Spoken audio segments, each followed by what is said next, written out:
ನಮಸ್ಕಾರ. ಇದು ನಮಗೆ ಬಂದ ಒಂದು ಪ್ರಶ್ನೆ.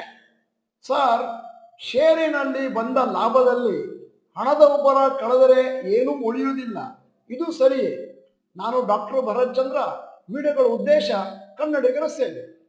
ಮೊನ್ನೆ ನಾವೊಂದು ವಿಡಿಯೋ ಮಾಡಿದ್ವಿ, ನಿಮ್ಮ ಲಾಭದ ಹಣವನ್ನು ತಿನ್ನುತ್ತಿರುವ ಕಣ್ಣಿಗೆ ಕಾಣದ ಕಳ್ಳ.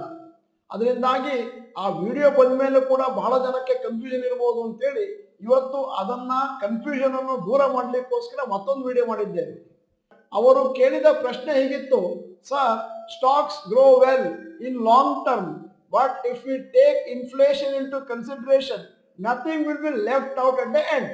ಅದಕ್ಕೋಸ್ಕರ ಇವತ್ತಿನ ವಿಡಿಯೋವನ್ನು ಕೊನೆವರೆಗೂ ದಯವಿಟ್ಟು ನೋಡಿ. ಈಗ ನಿಮ್ಮ ಮುಂದೆ ಒಂದು ಟ್ಯಾಬ್ಲರ್ ಕಾಲಮ್ ಇಟ್ಟಿದ್ದೇನೆ. Extra corpus creation ₹5,000 per month investment, average inflation 7% per annum. Bank RD PPF ನಲ್ಲಿ ಹಾಕಿದ್ರೆ ಬರುವ returns 7%. Corpus value after 30 years before tax 60.64 lakhs. Value of money with inflation 60.64 lakhs. ಅಲ್ಲಿಗೆ ನಿಮ್ಮ ಹತ್ರ ಏನು ಉಳ್ಕೊಳ್ಳೋದಿಲ್ಲ. ಈಕ್ವಿಟಿ ಮ್ಯೂಚುವಲ್ ಫಂಡ್ ಅಲ್ಲಿ ಒಂದು ಅಂದಾಜು 13% ದೀರ್ಘ ಅವಧಿಯಲ್ಲಿ ಬರುತ್ತೆ ಅಂತಂದ್ರೆ corpus value after 30 years before tax 1.99 crores ಮತ್ತು value of money with inflation 60.64. ಇದು ಕಾಮನ್ ಎಲ್ಲದಕ್ಕೂ. ಅಲ್ಲಿಗೆ ಎಕ್ಸ್ಟ್ರಾ ಕಾರ್ಪಸ್ ಕ್ರಿಯೇಷನ್ 1.38 crores ಆಯ್ತು. ಪೋರ್ಟ್ಫೋಲಿಯೋ ಆಫ್ ಸ್ಟಾಕ್ಸ್ ನಲ್ಲಿ 15% ಬರುತ್ತೆ ಅಂತ ತಿಳ್ಕೊಂಡ್ರೆ ಅಲ್ಲಿಗೆ corpus value after 30 years before tax 3 crores ಮತ್ತು ಆ ಇನ್ಫ್ಲೇಷನ್ ಏನು ಹೋಯ್ತು 60.64, ಅದಾದ್ಮೇಲೆ ನಿಮ್ಮ ಹತ್ರ ಉಳ್ಕೊಳ್ಳೋ ದುಡ್ಡು 2.39 crores.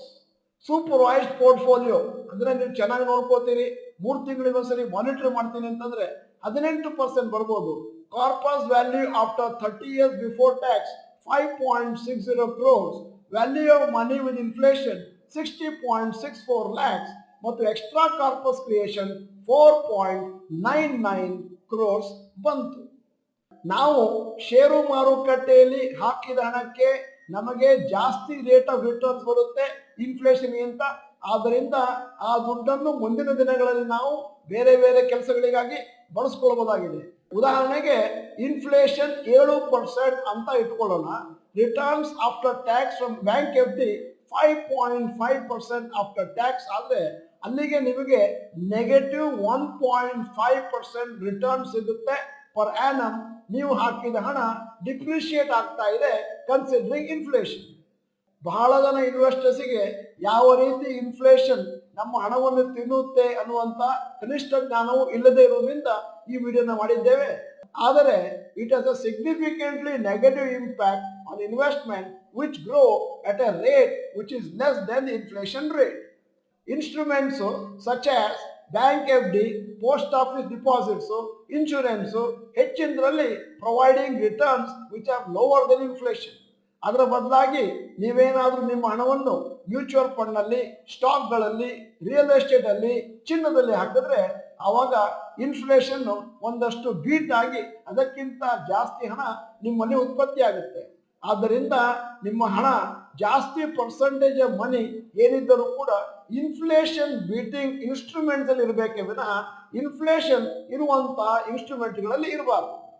ಸೂಕ್ಷ್ಮವಾಗಿ ಗಮನಿಸಿದ್ರೆ ಬ್ಯಾಂಕ್ FD, ಪೋಸ್ಟ್ ಆಫೀಸ್ ಮತ್ತೆ ಬೇರೆ ಫಿಕ್ಸ್ಡ್ ಇಂಟ್ರೆಸ್ಟ್ ಇನ್ಸ್ಟ್ರೂಮೆಂಟ್ಗಳಲ್ಲಿ almost no extra corpus is created. Inflation ಅನ್ನ ಕನ್ಸಿಡರೇಷನ್ಗೆ ತೆಗೆದುಕೊಂಡ ಮೇಲೆ ಸ್ಟಾಕ್ ಮಾರ್ಕೆಟ್ ಇನ್ವೆಸ್ಟ್ಮೆಂಟ್ ಮತ್ತು ಪ್ರಾಫಿಟ್ಗೆ ಇನ್ಫ್ಲೇಷನ್ ಇಫೆಕ್ಟ್ ಆಗುತ್ತೆ. ಆದರೆ ಕಂಪ್ಯಾರಿಟಿವ್ಲಿ ಮಚ್ ಲಾರ್ಜರ್ ಕಾರ್ಪಸ್ ನಿಮಗೆ ಸಿಕ್ಕೋದ್ರಿಂದಾಗಿ ನಿಮಗೆ ಕೊನೆಯಲ್ಲಿ ಮೀನಿಂಗ್ಫುಲ್ ರಿಟರ್ನ್ಸ್ ಅಂದ್ರೆ ಒಂದು ದೊಡ್ಡ ಮೊತ್ತ ಲಭ್ಯ ಆಗುತ್ತೆ 20 ರಿಂದ 30 ವರ್ಷದ ಮೇಲೆ. ಆದ್ದರಿಂದ ಪ್ರತಿಯೊಬ್ಬರು ಏನು ಚಿಂತೆ ಮಾಡಬೇಕು ಅಂತಂದ್ರೆ ಯಾವ ರೀತಿ ನಮ್ಮ ಹಣವನ್ನು ಇನ್ಫ್ಲೇಷನ್ಗಿಂತ ಜಾಸ್ತಿ ರಿಟರ್ನ್ಸ್ ಕೊಡುವಂತ ಇನ್ಸ್ಟ್ರೂಮೆಂಟ್ಗಳಲ್ಲಿ ಹಾಕಬಹುದು. ಸಾಮಾನ್ಯವಾಗಿ ರಿಸ್ಕ್ ಅವರ್ಸ್ ಇರುವಂತಹ ಜನ ನಾವು ನೋಡಿದ ಹಾಗೆ ಏನ್ ಮಾಡ್ತಾರೆ ಅಂತಂದ್ರೆ ಅವರ ಟೋಟಲ್ ಇನ್ಕಮ್ ನಲ್ಲಿ 30%ಗಿಂತಲೂ ಜಾಸ್ತಿ ಹಣವನ್ನು ಈ ತರ ಬ್ಯಾಂಕಿನಲ್ಲಿ, ಪೋಸ್ಟ್ ಆಫೀಸ್ ನಲ್ಲಿ ಹಾಕ್ತಾರೆ. ಅಲ್ಲಿಗೆ ಅವರಿಗೆ ಕಾರ್ಪಸ್ ಕ್ರಿಯೇಷನ್ ಆಗೋದಿಲ್ಲ. ಓವರ್ ಆಲ್ ಪೋರ್ಟ್ಫೋಲಿಯೋ ಇನ್ಫ್ಲೇಷನ್ ಅನ್ನು ಕೂಡ ಬೀಟ್ ಮಾಡೋದಿಲ್ಲ ಮತ್ತು ಹಣದ ಕ್ರೋಢೀಕರಣ ಸಾಧ್ಯ ಆಗೋದಿಲ್ಲ.